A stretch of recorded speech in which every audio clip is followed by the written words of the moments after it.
Kaixo guztioi, tutorial honetan interneteko baliabide desberdinen bidez informazioa bilatzen lagunduko dizuet. Hasteko bilatzaile bat zabalduko dugu. Nik Google Chrome erabiliko dut. Google zabaldu eta gero, barra honetan, bilatu nahi dugunari buruz, idatziko dugu. Nik adibidez TDAH-eri buruz bilatuko dut. Link batzuk agertuko dira, eta hemen behan orrialde gehiago ikusi alditugu, eta hemen gure bilaketarekin zer ikusi dituzten linkak ikusi ahal izango ditugu. Gustatu zaigun link batean klikatzen dugu eta informazioa irakurri ahal izango dugu. Gustakoa izanez gero, izartz honekin gorde ahal izango dugu.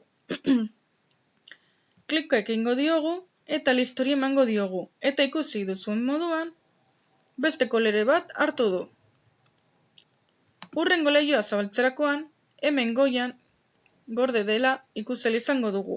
Nik asko ditudanez, gezi hauek ditut, eta link gehiago agertuko zaizkit.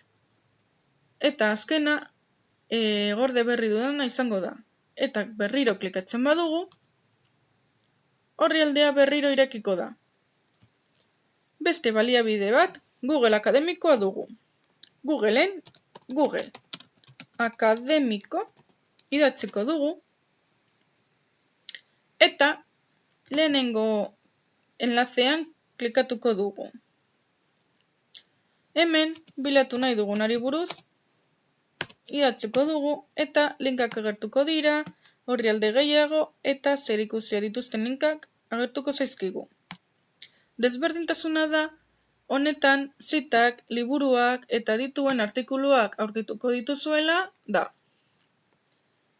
Gustuko duzuen link batean klikatu, eta PDF bat zabalduko da. Erreminta batzuk izango ditugu honen barruan. PDF-a biratu aldugu gezi honekin, gure ordenagailuan deskargatzeko aukera daukagu beste gezi honekin, eta inprimagailuari emanez gero, inprimatzeko aukera izango dugu. Botoi honekin, bista aldatzeko aukera dugu, honekin gerturatzeko eta honekin urruntzeko aukera dugu.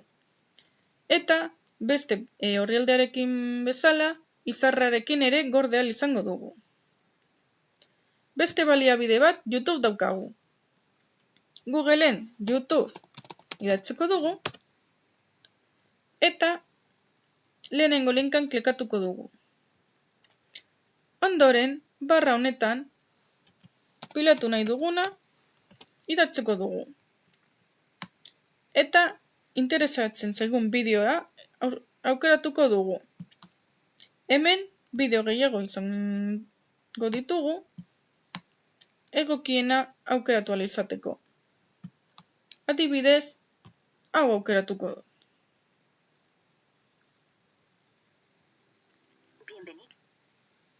Orain, publizitate atera zait, baina saltar anunzio hori emango diogu, eta bideoa ikusiko dugu.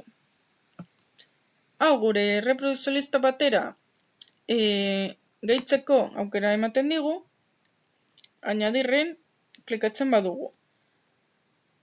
Guk sortutako batean sartu aldugu edo berri batean sartu aldugu. Berri bat nahi baduzue, crear bat lista de reproducción emango diozue, izena jarriko diozue eta crear botoien sakatuko duzue. Nik sortutako batean gordeko dut.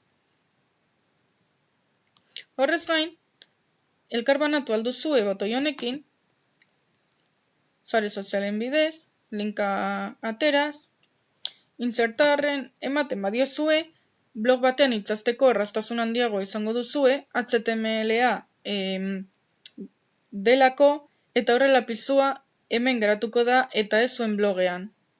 Eta hemen emailez bidaltzeko aukera izango duzue. Bideo gehiago bilatu aldituzue, hemengo iradokizunak begiratuz, edo hemen atzera joanez, eta beste bideo bat aukeratzeko aukera izango duzue. Gorde dugun bideo ikusteko, gure kanalera joango gara. gure kanalean hemen gure errepetizio listak ikusi ahal izango ditugu. Batean klikatzen dugu eta gorde dugun bideoan klikatuko dugu.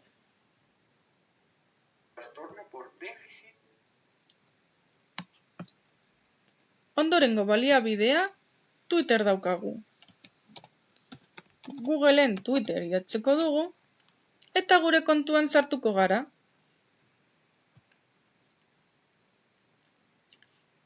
Zabaltzen denean, hemen goian agertzen den barran nahi dugunari buruz idatziko dugu. Eta hemen kontuak aurkitu ahal izango ditugu edo beste pertsona edo kontu batzuen tweet batzuk. Botoi hauekin pertsona horrekin hitz egin ahal dugu, tweet honi erantzuna emanez, retweetari eman ahal diogu gure jarraitzaileak ikusi ahal izateko edo gustatzen bazaigu bihotz honi eman ahal diogu. Honekin beste pertsona batzuekin elkarbanatu ahal dugu edo gure tweet batean sartu ahal dugu. Eta horrelako tweet batzuk ikusi nahi bat dituzue, kontu batean sartu ahal zarete eta tweetak ikusi ahal izango dituzue. Erakutsiko dizuen azken baliabidea SCIELO deitzen da. Hau Googleen jarri eta lehenengo linkan klikatuko dugu. Hemen zuen estatua aukeratu ahal izango duzue, hizkuntza aukeratzeko, hemen bilatzeko aukera duzue. Hemen hitz bat sartu ahal duzue, adibidez, trastorno. Eta buskarri ematen diozu. Eta linkak agertuko zaizkizue. Edo jarriko dut TDAH eta ere agertuko zaigu. Eta batean klik egitekotan hau zabalduko da eta artikulua irakurri ahal izango duzue. Horrez gain, atzera joango naiz. Hau artikuluak bilatzeko izango litzateke. Gero hau aldizkariak bilatzeko eta ere hitza idatziz bilatu ahal izango duzue. Justo ez daude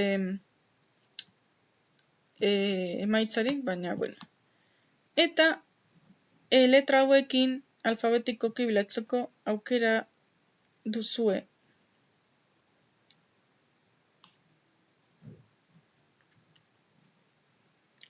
Eta hemen